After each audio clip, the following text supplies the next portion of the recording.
Over to you, Ken. Thank you, Erica. So today we're continuing the exploration of the Lomaland Theosophical Community, which existed in Point Loma, San Diego from 1897 to 1942.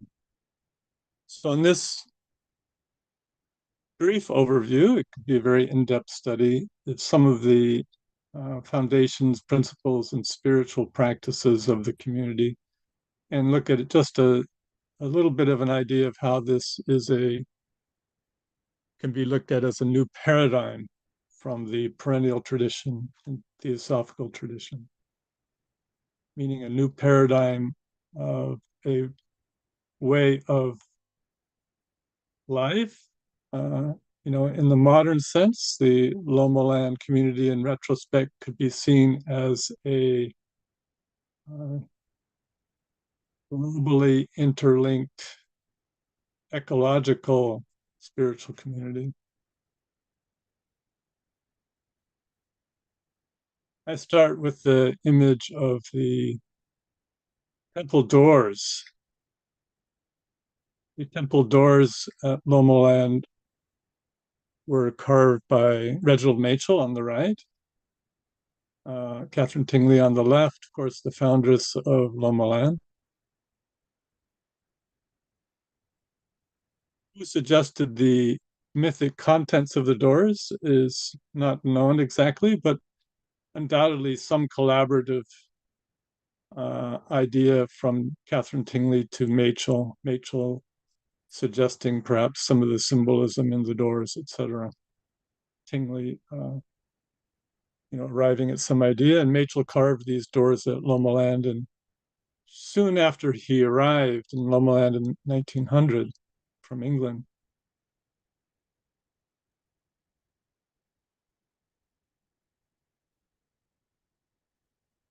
I'll come back to the doors a little later in this presentation. Again, at the top, theosophical symbolism, Blavatsky's ring in the center, a wreath, a key, various symbols. One thought is that this is the mythic story of Tristan and Isolde.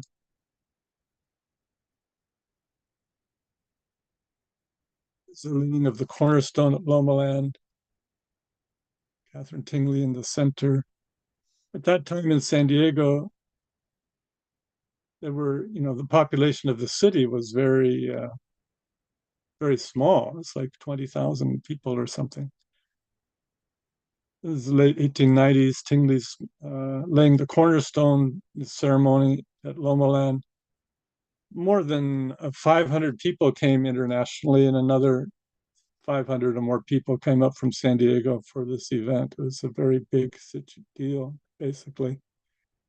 What was, coming to come here, and people were very curious, and people from around the world saw it as the opening of a new cycle. The Theosophists came from all over the world. One of the curious things that happened, I think it was February 1897, was in the evening at night, the ceremony continued, and northeast of San Diego is Palomar Mountain, very sacred mountain to Native Americans. Somehow, even at that time, Tingley had known or heard about this, and at a particular time at night, part of the ceremonial opening of Lomaland was they had Theosophists on top of Palomar Mountain light a large ceremonial bonfire that could be seen from Lomaland at those days. This is more than 60 miles to the north. At that time, no cars, dirt road up Palomar. This would have been daunting, but she considered very important these kinds of interlinkings. She was a great supporter and advocate of Native American rights in San Diego during this time. Point Loma's beginning, there are this is the main gate going up to Lomaland. These architectural gates, are infused with Greek and sometimes Egyptian architectural elements. All this set the, you would say, the mythic archetypal stage of Lomaland. One could look at Lomaland. Not only did it produce dramatic performances during its time, but in one sense, the whole community, from beginning to end, can be seen as Catherine Tingley's dramatic production and stage. Tingley's very enigmatic, mystical statement passed on orally. I sit by the sea and watch the future through the weather.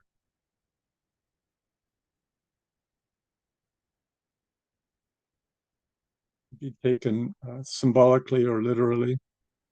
I'm sure she had from childhood, of course, she grew up in view of the Merrimack River, where it enters the ocean on the East Coast.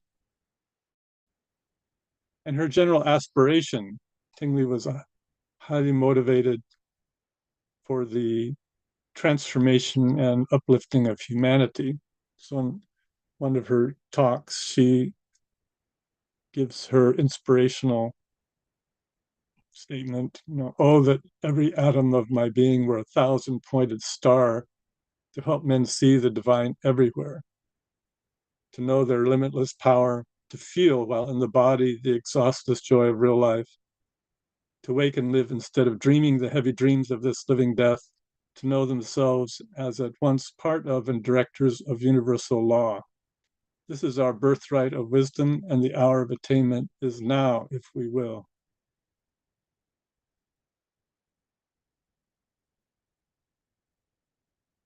Again, reviewing education, the truest and fairest thing of all as regards education is to track the mind of the pupil to the fact that the immortal self is ever seeking to bring the whole being into a state of perfection.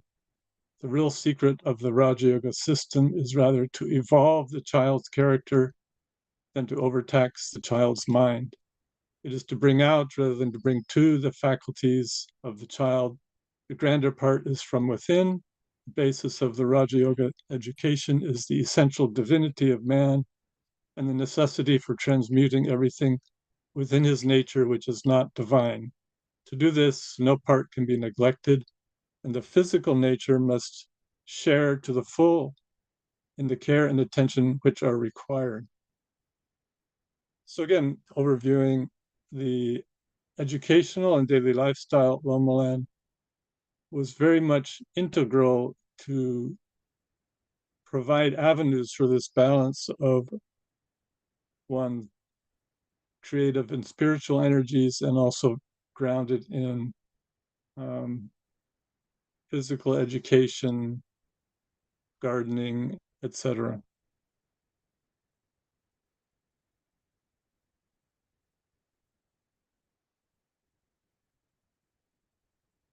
So Catherine Tingley continues, neither can the most assiduous training of the intellect be passed over, but it must be made subservient to the forces of the heart. The intellect must be the servant and not the master if order and equilibrium are to be attained and maintained. In such a system as this, it is necessary that the teachers shall not only understand the principles of theosophy, but that they shall apply those principles to their own lives. True education is the power to live in harmony with our environment, the power to draw out from the recesses of our own nature all the potentialities of character. So here Catherine Tingley again is elaborating a very holistic view of education where the whole person and child is drawn, their innate capacities are drawn out and put in balance through the educational methods involved.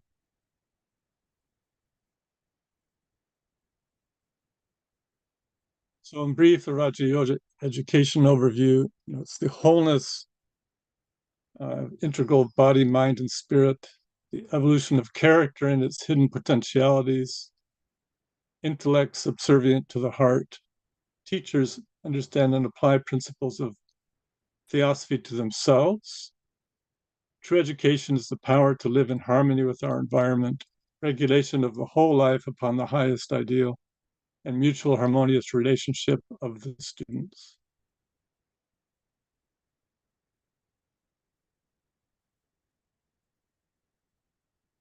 Lomaland, the Rajaga school, was within the context of what was called the School of Antiquity. This was a shortened version of the rather awkward, long uh, title, which was called the School for the Revival of the Lost Mysteries of Antiquity. This is very late 19th century theosophical language. School of Antiquity, the foundation principles, we would look at it today as being very reflective of what we might call perennialism, or at that time, the broader theosophical movement. Well, Joseph Fussell, who came from England, had been with William Q. Judge and was at Lomaland one of the key collaborators with Catherine Tingley, comments on the School of Antiquity.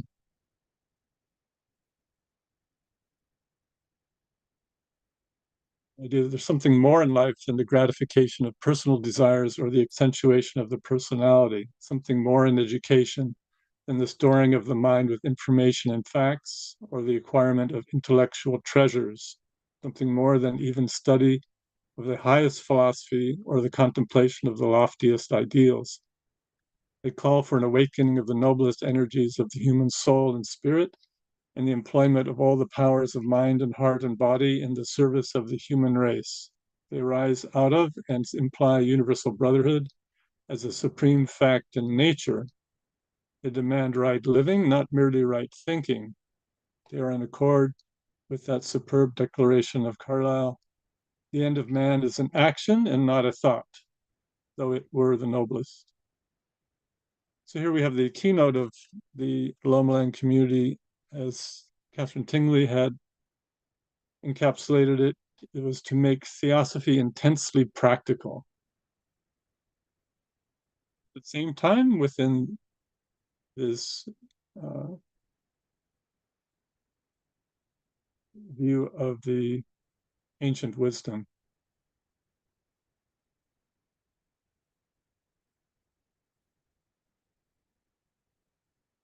Saul goes on,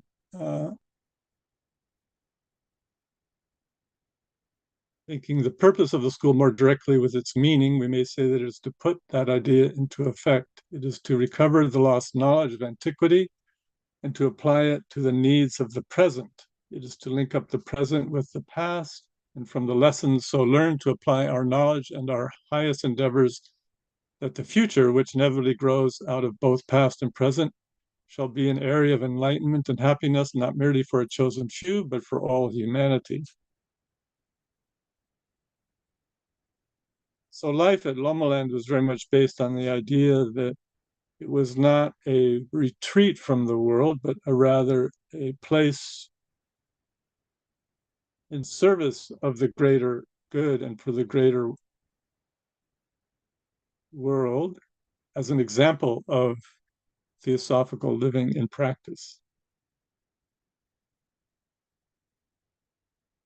And here again, this Fussell continues: School of Antiquity to link science, philosophy, and religion, using these terms in their broadest meaning to show their relation to life and conduct. Demonstrate that for the acquirement of true knowledge, not mere information or theory, deduced too often by faulty reasoning and from incomplete data, an eager intellect is not the only prerequisite, but first a clean life and a pure heart, unselfishness and pure motive, that only he whose life is clean and whose heart is pure can gain entrance to the portals of divine wisdom. To show furthermore that what are usually regarded as merely ethical, spiritual, or religious injunctions, such as live the life you, if you would know the doctrine, seek ye first the kingdom of heaven, and all these things shall be added to you, are scientific statements of fact.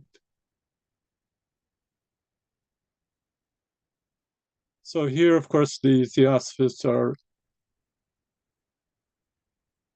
recontextualizing uh, popular statements from here Christianity and other world religions into this broader perennialist views of the ancient or perennial wisdom.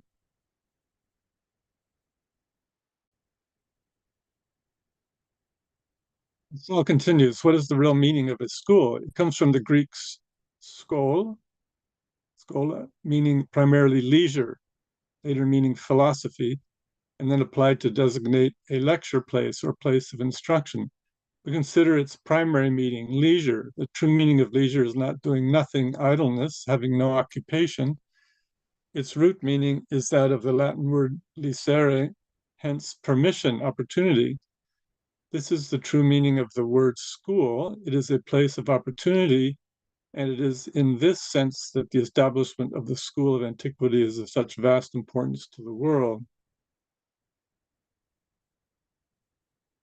I think this quote was quite insightful and important, especially given in today's world where education has become so much mere memorization and based on examinations and testing. Also quite interesting is that um, I think in an article by the great Christian contemplative Thomas Merton, he also talks about the basis of Christian monasticism as being leisure, in the same meaning here.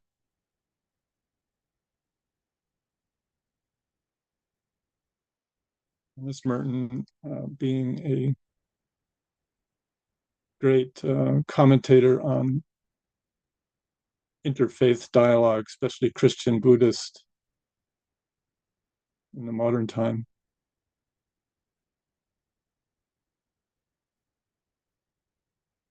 So Vassal continues, it is not only a place of opportunity for the demonstration of true living or for the gaining of true knowledge, but for the training of those in time who in time as well shall, as they become fitted for the high calling, go out to teach and help in their turn. The students of the School of Antiquity are not only those who residing at the International Theosophical Headquarters, Point Loma, have been privileged to have this opportunity, but there are many in other parts of the world who participate directly in its benefits, for its activities are worldwide. This, of course, was the ideal of Lomaland. And of course, here I'm outlining the Lomaland ideals. We're not involving here in the very complex history and ups and downs and dynamics in the community and their successes and challenges and some many things that did not work out perfectly as well. But this is like the core foundation principles. The scope of work of the School of Antiquity, of course, science, philosophy, religion in its true meaning, and the arts. So here, of course, Tingley is very much involved in integrating the arts into the view of science, philosophy, and religion. Creative arts become central to the school. So it continues, of the arts, particular mention should be made of music and drama. Though all the fine arts and handicrafts have an important place in the curriculum of the school. For that reason, to quote Herbert Spencer again, that its aim is to prepare, quote, for complete living. To this end, all faculties must be developed, not alone of mind, but of soul and body. Hence, hand and eye, ear and voice must be cultivated. Only so can the character be completely rounded out. Only so can life in all its fullness and richness be made possible, and particularly our music and drama, if rightly studied, factors in the development of the soul qualities in character building and in the gaining of self-control.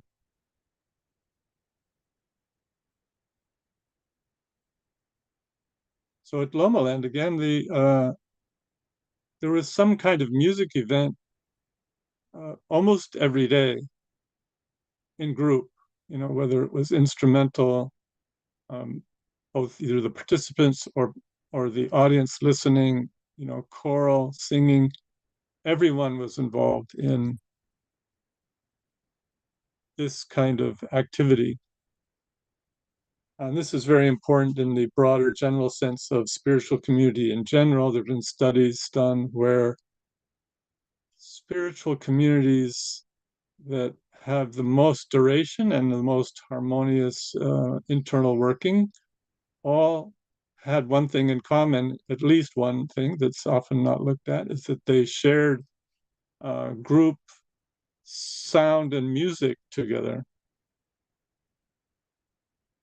In many spiritual communities, this took on a more ritualized form. At Lomaland, it became more a expression of the creative arts through music. So in Lomaland's daily community practice, uh, one of the pervasive foundations of Lomaland was silence. So first thing in the morning, the whole community would gather, after sunrise in the Greek theater. There would be, for about an hour, there would be group shared spiritual communion in silence. Basically, inspirational quotes would be read every, a couple of times during this period in silence. Community meals were also in silence, very similar to monastic communities, both Christian and Buddhist. And then in shared music, song, orchestra, and movement. So then expressing this, interconnectedness through sound. Work periods were also done in group activities in a sense, often. So, for example, students in the morning, school is over by 1 o'clock, and working in the garden, roadways, all kinds of work to be done were done at the Lomaland community. It was also part of the educational process. The governance at Lomaland is very interesting in that it was a very fairly large, it's 500 people, small village practically. So there was all kinds of elements that needed to be everything from the print shop to the gardens to they had on site their clinic that was run by Dr. Wood. All these elements, even fixing the automobiles they had later. They had an auto garage, on nearby, keeping the roadways maintained. So all this took a lot of planning. So how did the planning happen? Well, there were about maybe 15 committees, and each of these committees, all the committees were consensus based. There isn't a lot written about this, mostly from oral tradition.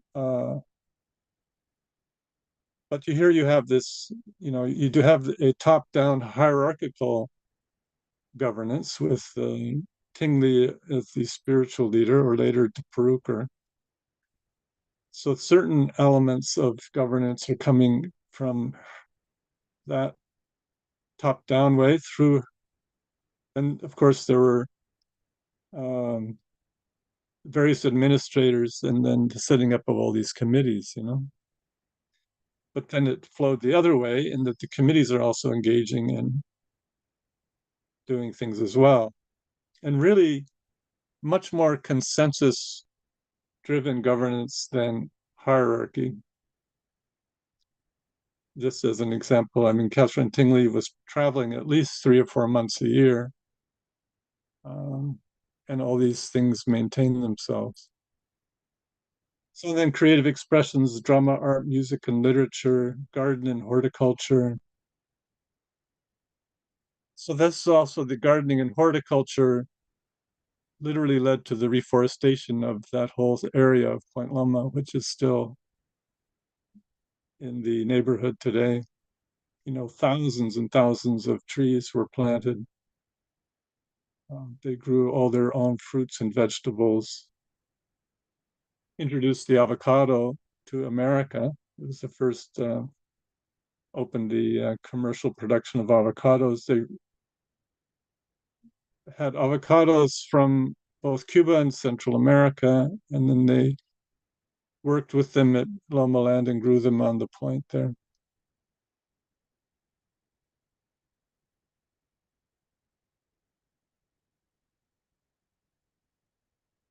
So Catherine Tingley wrote a letter that was read every morning to the students and all the departments at Lomaland. We'll get some quotes from her letter. This was read every day. So it became like the uh, foundation of the kind of rule of Lomaland's community life. And Catherine Tingley begins, the opportunities at hand may never come again. May you make the best of them. May you find in utilizing every moment in right action that quality of strength that you need to help balance your lives and bring you a realization of what true duty is, not only to yourselves, but to your fellows. And just to comment here, of course, when Theosophists use the word duty, they're really translating out of uh, Indian and Buddhist thought the idea of dharma.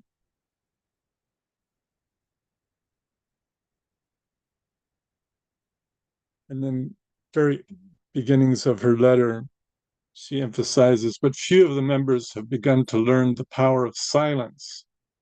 If they had, there would be less unrest in each nature.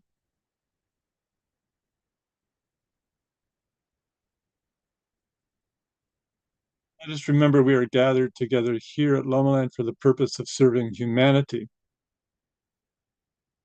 This is not a commercial effort nor simply an ordinary educational effort. It is a spiritual effort in the highest sense. We must be spiritually endowed with those qualities that make for true nobility. So, the theme of Lomaland first is a kind of contemplative view, the power of silence. This wasn't just external silence, but an inner silence. You know, the silence that settles one's inner conflicts. And then motivation is to serve the greater good, humanity's greater effort.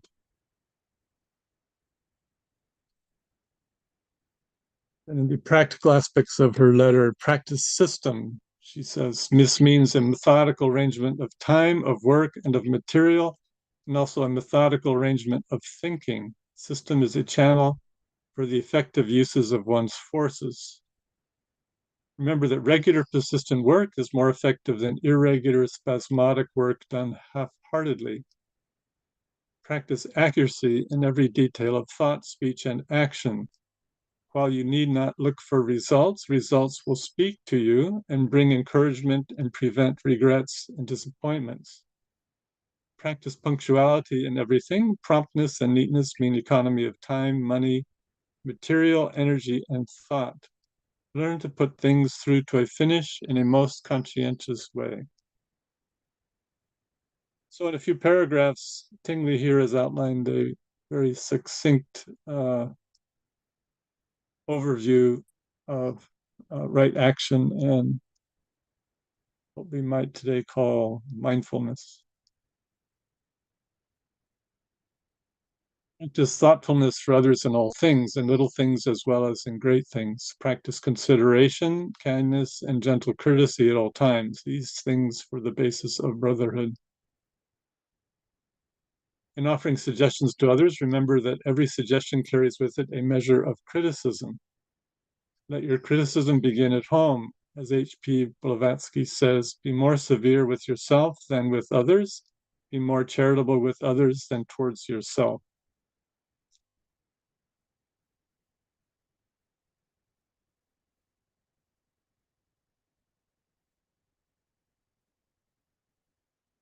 Tingley continues, endeavor to understand the sacredness of the moment and the day.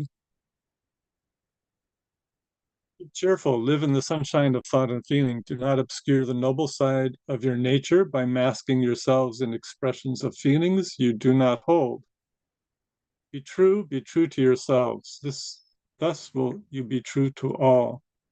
Pray let the moments ring out in a song to the world because you are moving on an upward path. Self-conquest is your goal. Strive and love and serve and find peace.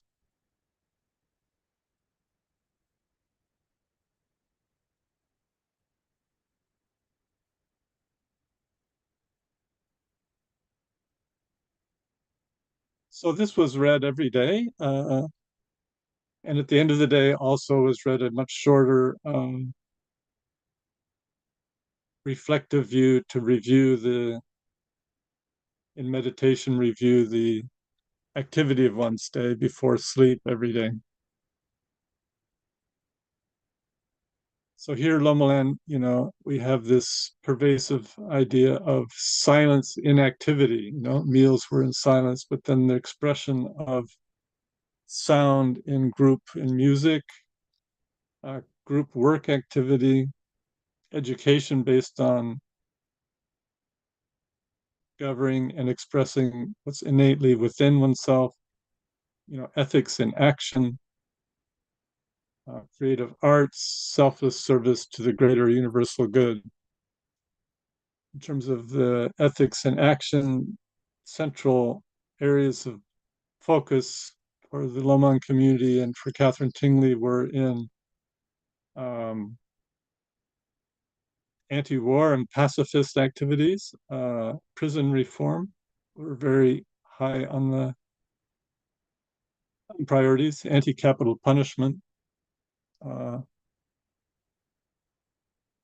animal rights, the ending of vivisection. These were high on Catherine Tingley's service and ethics and action activity, especially against the death penalty.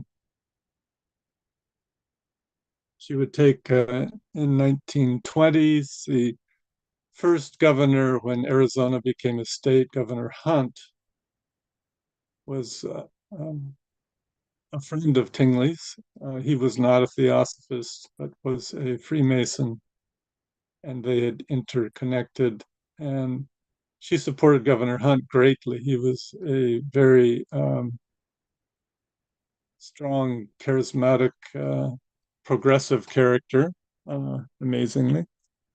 And he with was campaigning to end the death penalty in Arizona in the 1920s. Tingley went with Raja Yoga students, and they gave lectures and even musical performances around Arizona to help him end the death penalty, which was temporarily successful at that time.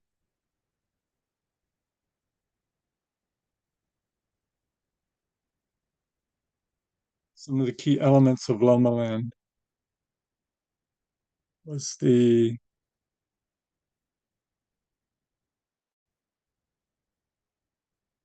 expression of the sacred in one's present activity in the moment. It's very humanistic in the spiritual sense. It was both cooperative, consensus, and hierarchical. Creative arts, both done by individually and in group. Social reform was seen as both an interior and outer interconnectivity. Spiritual practice was open to each individual's choices within the perennialist foundations of theosophy.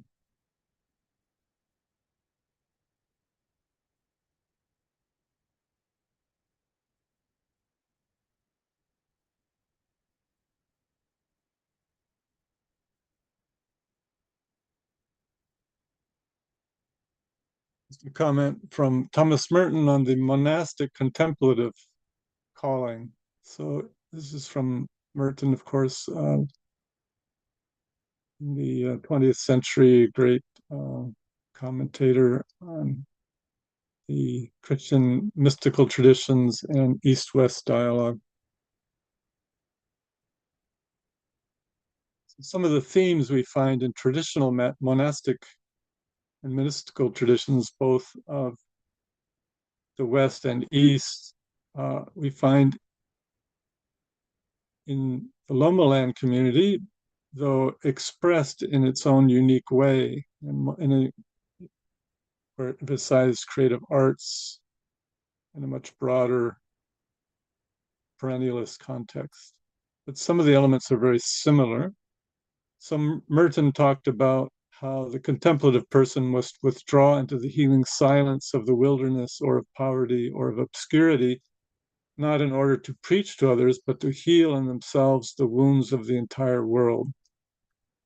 Merton's claim, though, is that we will find in this healing silence that our ability to communicate with others and our capacity for communion is healed as well. I think this theme fits the theosophical view as it was expressed at Lomaland as well. So this inner healing, the requirement for silence, both external and internal, to treat the environment and the inner element needed for this inner healing is essential. Also in Buddhist monasteries, we have in the broad sense, without getting into specific Buddhist traditions, um, meditation, mindfulness, ritual and movement, dedication of merit, compassion, view. And with ritual and movement, also sound, but you look at these key elements, and again, in its own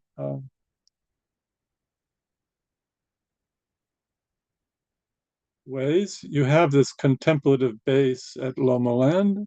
You have ritual and movement, but not ritual in a formal sense. It's more in the creative music, uh, physical culture, and arts. You have the view of compassion, and the dedication of the work at Lomaland, like the dedication of merit in Buddhism, is very similar. One is dedicating one's activities to the greater good.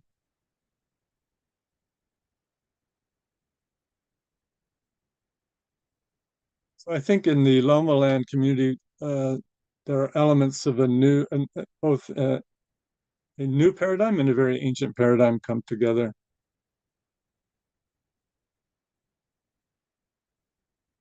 Regarding the perennial philosophy, it says, as Aldous Huxley says in his book, the metaphysic that recognizes a divine reality substantial to the world of things and lives in lives and minds, the psychology that finds in the soul something similar to or even identical with divine reality, the ethic that places man's final end in the knowledge of the immanent and transcendent ground of all being. The thing is immemorial and universal.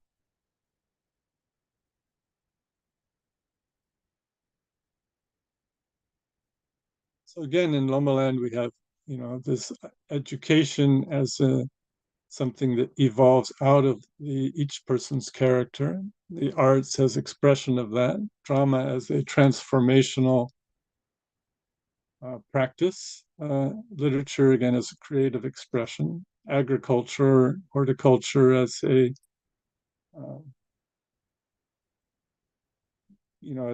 caretaking the environment and our land as an expression of these inner spiritual idea, and then social action, prison reform, anti-war, animal rights, etc. This is the how Lomaland expresses this paradigm. Again, global unity, service to the greater whole, expression through creative arts based on universal perennialism view, group activity with sacred intent, ritual, and art.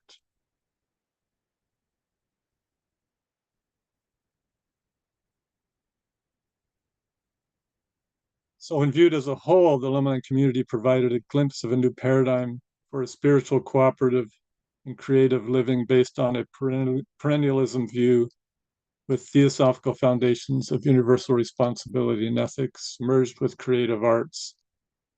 I think if one thing is very unique about the Lomaland experiment was this convergence with the creative arts in this idea of spiritual community.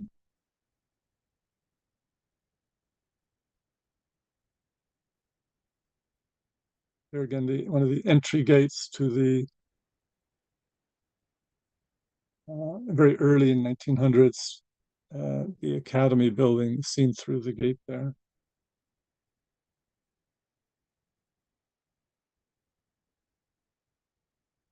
Early photo of young students. Here is some Cuban students also in this photo. Almost 200 Cuban students came to be educated at Lomaland, plus several hundreds more at their schools in Cuba. This was part of the um, global social outreach at the time. You know, Cuba had been decimated by the Spanish-American War in the late 1890s, 1918, during that time. And Tingley became very much involved in the restoration process in Cuba after that.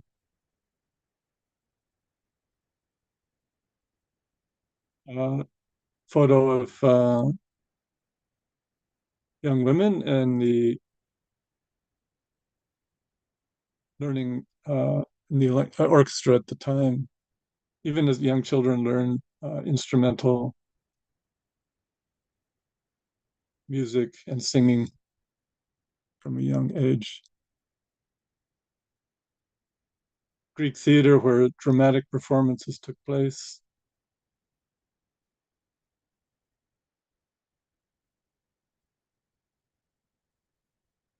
This was when we had exhibits at the local university.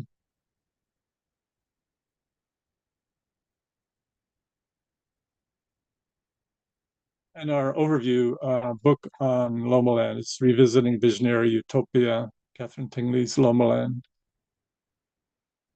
published by Professor Santucci.